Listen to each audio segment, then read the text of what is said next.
नमस्कार। Top update में आप सभी का स्वागत है। मैं हूं आपके साथ सपना। शुरुआत करते हैं बुलेटिन की। राजस्थान के झालावाड़ में सरकारी स्कूल की छत गिरने से बड़ा हादसा हो गया। पिपलोदी गांव स्थित राजकीय उच्च प्राथमिक विद्यालय की छत अचानक गिर गई। इस मामले पर दांगीपुरा थाना अधिकारी विजेंद्र सिंह ने बताया कि जहां घटना हुई उसे कक्षा में 32 बच्चे मौजूद थे। सभी इसके नीचे दब गए थे। टीचर को भी इसमें चोट लगी है। हालांकि उन्हें एडमिट नहीं कराया गया है। घटनाक्रम में 7 बच्चों की मौत हो गई है, जबकि 25 का अस्पताल में इलाज चल रहा है। हादसे में 4 बच्चों की मौके पर ही मौत हो गई, जबकि 2 बच्चों की अकलेरा अस्पताल तथा एक बालिका की जिला अस्पताल में इलाज के दौरान मौत हो गई है। इस हादसे में भाई बहन की भी दर्दनाक मौत हो गई। छोटू लाल के पुत्र काना की अकलेरा व 13 वर्षीय बालिका मीना बाई की जिला अस्पताल में मौत हुई है। पीएम मोदी ने झालावाड़ हादसे पर दुख जताया है। हादसे में करीब 30 से ज्यादा बच्चे मलबे में दब गए और गंभीर रूप से घायल हो गए।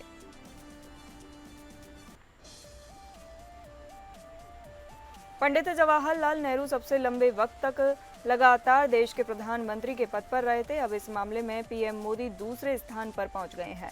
लगातार सबसे लंबे समय तक अपने पद पर रहने वाले देश के दूसरे प्रधानमंत्री बन गए हैं। उन्होंने पूर्व पीएम इंदिरा गांधी को इस मामले में पीछे छोड़ दिया है। पंडित जवाहरलाल नेहरू लगातार सबसे लंबे समय तक देश के प्रधानमंत्री रहे थे। वे 16 साल और 286 दिनों तक लगातार इस पद पर थे। इंदिरा गांधी 4077 दिनों तक प्रधानमंत्री रही थी, जबकि पीएम मोदी 4078 दिनों से इस पद पर हैं। प्रधानमंत्री मोदी अक्टूबर 2001 से मई 2014 तक गुजरात के मुख्यमंत्री रहे। वे सबसे लंबे समय तक गुजरात का मुख्यमंत्री रहने का रिकॉर्ड भी अपने नाम कर चुके हैं। अब प्रधानमंत्री बनकर रिकॉर्ड बनाया है। पीएम मोदी 2014 से अपने पद पर बने हुए हैं। उन्होंने 25 जुलाई 2025 को अपने कार्यकाल के 4078 दिन पूरे कर लिए हैं। इस तरह मोदी ने इंदिरा गांधी को भी पीछे छोड़ दिया है। पीएम मोदी पहले ऐसे प्रधानमंत्री हैं जो आज़ादी के बाद जन्मे हैं और सबसे लंबे समय तक अपने पद पर रहे। वे पहले गैर कांग्रेसी प्रधानमंत्री भी हैं। पीएम मोदी पूर्ण बहुमत के बाद लगातार पद पर रहने वाले पहले नेता भी हैं। पिकअप की टक्कर से मजदूर की मौत हो गई। अंबेडकर नगर में तेज रफ्तार पिकअप की टक्कर से साइकिल सवार मजदूर की मौत हो गई। जैतपुर थाना क्षेत्र में एक दर्दनाक सड़क हादसे में 32 वर्षीय दुकानदार की मौत हो गई। गोविंदपुर तिवारीपुर गांव के रहने वाले उमेश यादव गुरुवार सुबह 11 बजे साइकिल से अपनी दुकान पर जा रहे थे। जैतपुर थाने के पास वह पहुंचे, तभी जलालपुर की तरफ से आ रही तेज रफ्तार बोलेरो ने उन्हें टक्कर मार दी। हादसे में गंभीर रूप से घायल उमेश को एम्बुलेंस से नगपुर सामुदायिक स्वास्थ्य केंद्र ले जाया गया। वहां डॉक्टरों ने उन्हें मृत घोषित कर दिया। मृतक अविवाहित था और 4 भाइयों में तीसरे नंबर का था। वह थाने के पास ठेले पर दुकान चलाकर अपना जीवन यापन करता था। जैतपुर थाना अध्यक्ष वंदना अग्रहिरी के अनुसार टक्कर मारने के बाद बोलेरो चालक मौके से फरार हो गया। पुलिस वाहन नंबर के आधार पर मुकदमा दर्ज कर आगे की कार्रवाई कर रही है।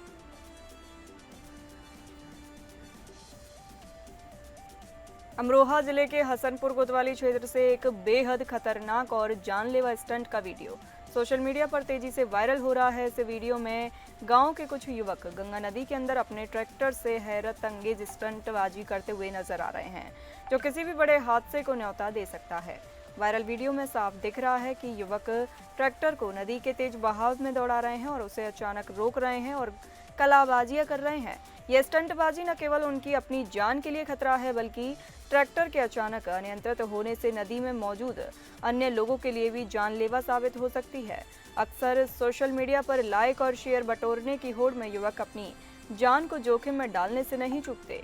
वीडियो वायरल होते ही पुलिस ने मामले का संज्ञान लेते हुए जांच शुरू कर दी है। पुलिस प्रशासन ने वीडियो के आधार पर युवकों की पहचान करने की प्रक्रिया भी शुरू की है। स्थानीय लोगों ने भी इस तरह की खतरनाक हरकतों पर रोक लगाने की मांग की है। प्रशासन ने चेतावनी दी है कि इस तरह के स्टंट करने वालों पर सख्त कार्रवाई की जाएगी। समाज में जागरूकता फैलाने की आवश्यकता है ताकि युवा ऐसे जानलेवा शौक से दूर रहें।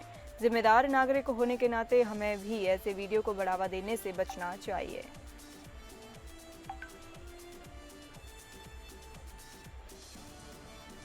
आगरा फिरोजाबाद हाईवे पर दर्दनाक हादसा हो गया। बता दें, एतमादपुर थाना क्षेत्र के सतौली कट के पास एक तेज रफ्तार वाहन ने ऑटो में टक्कर मार दी, जिससे ऑटो पलट गया। इस हादसे में ऑटो सवार 3 लोगों की मौके पर ही मौत हो गई, जबकि 2 लोग गंभीर रूप से घायल हो गए। फिरोजाबाद के कश्मीरी गेट इलाके की रहने वाली मुमताज अपने बेटे की पत्नी रुखसार और पोते पोतियों के साथ राजस्थान के गंगापुर जा रही थी।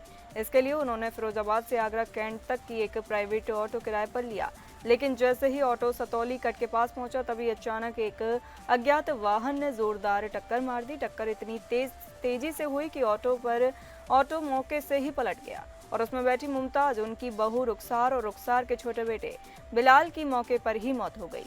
वहीं एक बच्चा और एक युवक बुरी तरह घायल हो गए हैं। स्थानीय लोगों द्वारा पुलिस को सूचना दी गई। घायलों को इलाज के लिए अस्पताल भेजा गया।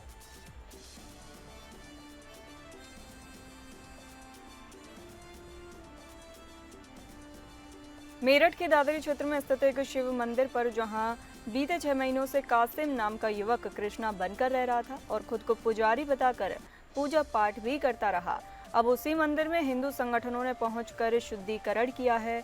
पूरे मंदिर परिसर में गंगा जल छिड़का, मंत्रोच्चारण के साथ शिवलिंग पर जल अर्पित कर शुद्धिकरण की पूरी प्रक्रिया पूरी की। आपको बता दें कि कल ही दरौला थाना पुलिस ने युवक को गिरफ्तार किया है। आरोपी बिहार के सीतामढ़ी का रहने वाला है और उसका असली नाम कासिम है, जो कृष्णा बनकर मंदिर में रह रहा था। इतना ही नहीं, मंदिर में चोरी करते हुए रंगे हाथों भी पकड़ा गया था ये फर्जी पुजारी। फिलहाल आरोपी को पुलिस ने जेल भेज दिया है, लेकिन इस घटना ने धार्मिक स्थलों की सुरक्षा और भरोसे पर बड़ा सवाल खड़ा कर दिया है। जनपद बिजनौर के नजीबाबाद के रायपुर तिराहे पर पुलिस चौकी के पीछे सड़क में बरसाती पानी खड़े होने की वजह से एक स्कूल वैन पानी में पलटने से बाल बाल बच गई। किसी तरह वैन में बैठे स्कूली बच्चे कूदकर स्कूल की वैन से बाहर निकले। वैन को पानी में से निकालने के लिए स्कूली बच्चों को वैन में धक्का लगाना पड़ा। घटना स्थल के पास वहां पर मौजूद लोगों में चर्चा थी कि यह स्कूली वैन कोटद्वार रोड बड़िया के पास कृष्ण जयंती स्कूल की है। वैन चालक की लापरवाही के कारण स्कूल वैन में बैठे बच्चे चोटिल हो सकते थे। वैन चालक अगर चाहता तो अपनी वैन को पानी से ना निकालकर दूसरे रास्ते से ले जा सकता था, लेकिन लापरवाही के चलते स्कूली बच्चों को खतरे में डाला गया। यह तो गनीमत रही कि बच्चों ने कूदकर अपनी किसी तरह जान बचाई। यह वैन चालक स्कूली वैन में क्षमता से अधिक बच्चे भी बिठा लेते हैं, जिससे दुर्घटना होने की संभावनाएं बनी रहती हैं। गोंडा जिले के करनेगंज कोतवाली क्षेत्र में एक युवक ने जमीनी विवाद को लेकर बड़ा हंगामा खड़ा कर दिया। मामला करनेलगंज बाजार स्थित पानी की टंकी का है। बता दें, तहसील भवन के सामने बनी टंकी पर युवक चढ़ गया। कोई जिम्मेदार अधिकारी करीब आधे घंटे तक मौके पर भी नहीं पहुंचे। बता दें, जमीनी प्रकरण को लेकर युवक टंकी पर चढ़ा रहा। कई महीने से युवक अधिकारियों व दफ्तरों के चक्कर काट रहा था। युवक पानी की टंकी पर चढ़कर डीएम को बुलाने की मांग कर रहा था। युवक ने समाजवादी पार्टी के पूर्व मंत्री पर जमीन पर कब्जा करने का आरोप लगाया। वहीं न्याय न मिलने पर युवक ने पानी की टंकी से कूदकर जान देने की धमकी भी दी। पुलिस मामले की जांच कर रही है।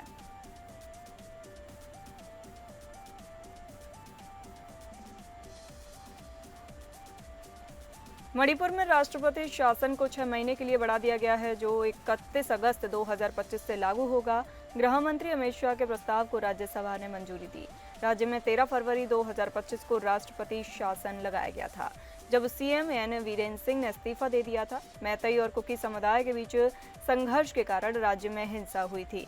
मणिपुर में राष्ट्रपति शासन को अगले 6 माह के लिए बढ़ा दिया गया है। आने वाले 31 अगस्त 2025 से ये लागू होगा। वर्तमान में फरवरी से राज्य में राष्ट्रपति शासन लागू है। केंद्रीय गृह मंत्री अमित शाह द्वारा संसद में इस बारे में दिए गए वैधानिक संकल्प को स्वीकृत किया गया। दरअसल इस संबंध में सदन ने नोटिस स्वीकार किया और प्रस्ताव पारित किया, जिसमें कहा गया कि यह सदन राष्ट्रपति द्वारा संविधान के अनुच्छेद 356 के तहत मणिपुर के संबंध में 13 फरवरी 2025 को जारी की गई उद्घोषणा को 13 अगस्त 2025 से अगले 6 महीनों के लिए लागू रखने का अनुमोदन करता है। बता दें कि मणिपुर में इसी साल 13 फरवरी को राष्ट्रपति शासन लागू किया गया था। राज्य के तत्कालीन सीएम एन वीरेंद्र सिंह ने अपने पद से इस्तीफा दिया, जिसके बाद राज्य में राष्ट्रपति शासन लागू करना पड़ा था। ध्यान देने वाली बात है कि राष्ट्रपति शासन राज्य में केवल 6 महीने के लिए ही लगाया जा सकता है। मणिपुर में भी राष्ट्रपति शासन की अवधि 31 अगस्त को पूरी होने जा रही थी। इससे पहले ही राज्य में एक बार फिर राष्ट्रपति शासन 6 महीने के लिए विस्तारित कर दिया गया है।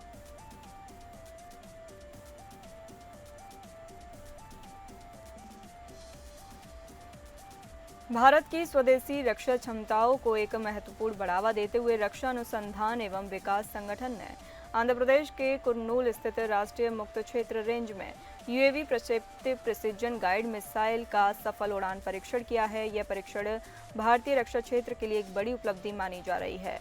ULPGM-V3 एक उच्च सटीकता वाली मिसाइल प्रणाली है जिसे मानव रहित हवाई वाहन UAV से लॉन्च किया जा सकता है। यह प्रणाली दुश्मन के ठिकानों पर बिना मानवीय हस्तक्षेप के निशाना साधने में सक्षम है, जिससे युद्ध क्षेत्र में सैनिकों की सुरक्षा सुनिश्चित की जा सकती है। DRDO इसके उद्योग भागीदारों, डेवलपमेंट कम प्रोडक्शन पार्टनर्स, MSMEs और स्टार्टअप्स की इस सफलता में अहम भूमिका निभा रही है। यह परीक्षण न केवल तकनीकी दृष्टि से महत्वपूर्ण है, बल्कि यह भी दर्शाता है कि भारतीय उद्योग अब जटिल और राजनीतिक रक्षा प्रणालियों के विकास और उत्पादन में पूरी तरह सक्षम है।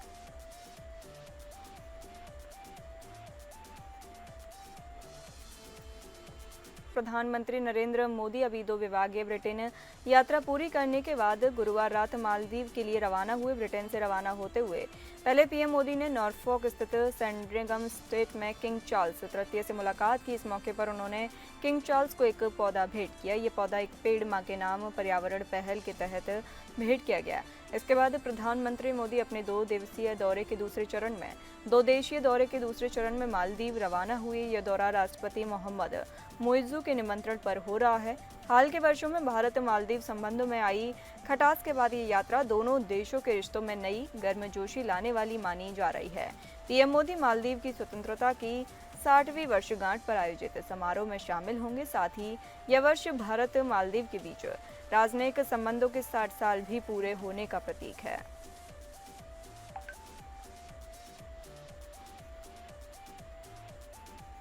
2025 दुनिया के लिए युद्धों का साल बन गया है। कंबोडिया थाईलैंड युद्ध इस साल का बड़ा संघर्ष है, जो प्रिय विहार और तामुएन थोम मंदिरों के पास सीमा विवाद से शुरू हुआ। इसके अलावा भारत पाकिस्तान युद्ध, यूक्रेन रूस इजरायल, हमास सूडान गृह युद्ध और ईरान पाकिस्तान तनाव ने दुनिया को हिलाकर रख दिया। इन युद्धों ने लाखों लोगों की जान ली, इमारतों को मलबे में बदल दिया और हथियारों की बिक्री को आसमान पर पहुंचा दिया। 7 मई 2025 को भारत ने ऑपरेशन सिंदूर के तहत पाकिस्तान में जैश-ए-मोहम्मद और लश्कर-ए-तैयबा के आतंकी ठिकानों पर मिसाइल हमले किए। ये कार्रवाई 22 अप्रैल 2025 को जम्मू कश्मीर के पहलगाम में हुए आतंकी हमले के जवाब में थी। पाकिस्तान ने इसे युद्ध की कार्रवाई बताकर जवाबी हमले शुरू किए, जिसमें ड्रोन, मिसाइल और फाइटर जेट्स का इस्तेमाल हुआ। 10 मई को युद्ध विराम हुआ।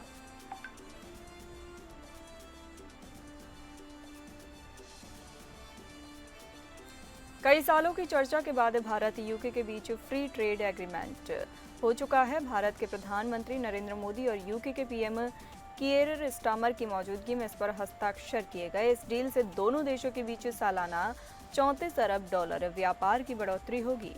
डॉक्यूमेंट के मुताबिक FTA के बाद ब्रिटेन को किए जाने वाले 99% भारतीय निर्यातों पर से शुल्क समाप्त हो जाएगा, जिसमें कपड़ा, जेनेरिक दवाएं और चिकित्सा उपकरण, चमड़े के सामान और कृषि व रासायनिक उत्पाद शामिल हैं। इसका मतलब है कि ये चीज़ें सस्ती हो सकती हैं। वहीं ब्रिटिश कंपनियों के लिए भारत में विस्की, कार और अन्य प्रोडक्ट्स का निर्यात भी आसान हो जाएगा। साथ ही व्यापार को बढ़ावा मिलेगा और भारत में 90% ब्रिटिश सामानों पर कस्टम ड्यूटी कम हो जाएगी। भारत के लिए अब तक का ये सबसे महत्वपूर्ण व्यापार समझौता है और ये दक्षिण एशियाई की देश की निवेश को आकर्षित करने के लिए बाधाओं को कम करेगा। इस डील से यूके जाने वाले कुछ भारतीय शराब के लिए नया मार्केट मिलेगा। वहीं यूके के कुछ महंगी शराब की बोतलें भारत में सस्ती हो जाएंगी।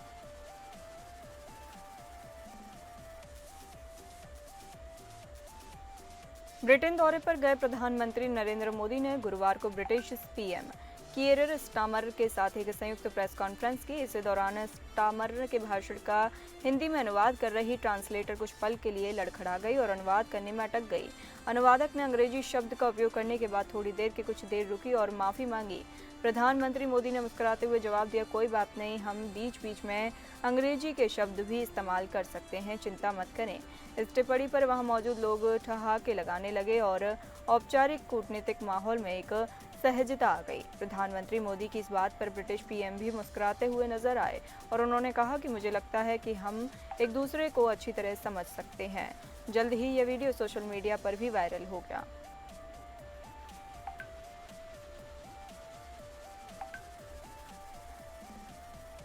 पाकिस्तान के आर्मी चीफ और फील्ड मार्शल आसिम मुनीर चीन दौरे पर हैं। उनका यह दौरा चीन और पाकिस्तान की साझा रणनीति का हिस्सा माना जा रहा है। आसिम मुनीर ने बीजिंग पहुंचकर चीन के विदेश मंत्री वांग यी से मुलाकात की।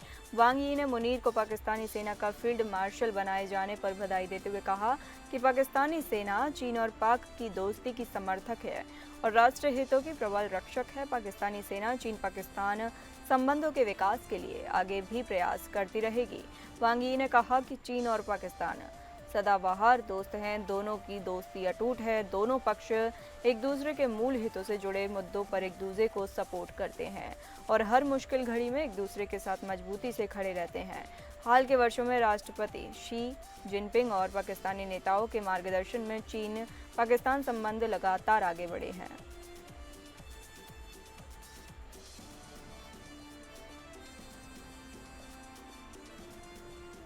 भारत ब्रिटेन के बीच फ्री ट्रेड एग्रीमेंट साइन हो चुका है। समझौते के तहत दोनों देशों के बीच आयात निर्यात होने वाली गाड़ियों समेत कई तरह की चीज़ों पर लगने वाले शुल्क में भारी कटौती की जाएगी। आइए जानते हैं भारत में कार ग्राहकों को इस डील से क्या फ़ायदा मिलने वाला है। अमेरिका की आक्रामक टैरिफ नीति से फैली वैश्विक अस्थिरता के बीच भारत और ब्रिटेन ने गुरुवार को ऐतिहासिक फ्री ट्रेड एग्रीमेंट FTA पर हस्ताक्षर किए। इस समझौते के बाद दोनों देशों के बीच वाहनों के आयात निर्यात पर लगने वाला शुल्क कम हो जाएगा, जिसका दोनों देशों को फायदा होगा और ग्राहकों को गाड़ियां सस्ती कीमत पर मिलेंगी।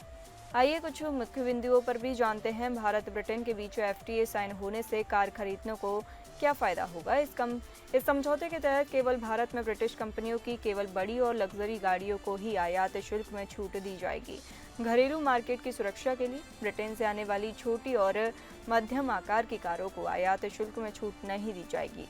अगर कार कंपनियों की बात करें तो भारत में Land Rover, Bentley, Aston Martin, Mini, Jaguar, Lotus, McLaren और रोल्स रॉयस जैसी ब्रिटिश कंपनियों की कारें सस्ती हो सकती हैं।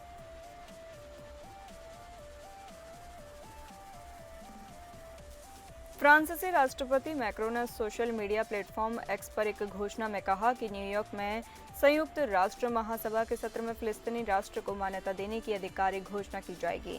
मैक्रोन ने लिखा, मध्य पूर्व में न्यायपूर्ण और स्थायी शांति के प्रति अपनी ऐतिहासिक प्रतिबद्धता के तहत मैंने फैसला लिया है कि फ्रांस फिलिस्तीन राष्ट्र को मान्यता देगा। हमें हमास के विसैन्यीकरण की भी गारंटी देनी होगी और गाजा को सुरक्षित करना होगा, उसे फिर से बनाना होगा। अंततः हमें फिलिस्तीन राष्ट्र का निर्माण करना होगा और यह सुनिश्चित करना होगा कि इसके विसैन्यीकरण को स्वीकार करके और इजरायल को पूर्ण मान्यता देकर यह मध्य पूर्व में सभी की सुरक्षा में योगदान दे। इसके अलावा कोई विकल्प नहीं है। फिलिस्तीन को मान्यता देने में मैक्रो की घोषणा का फिलिस्तीनी अधिकारियों ने स्वागत किया है।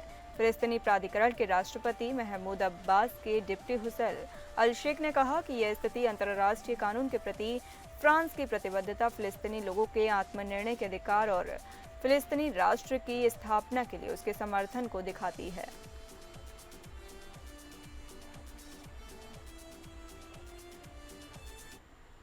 फिलहाल इस बुलेटिन में इतना ही। नमस्कार।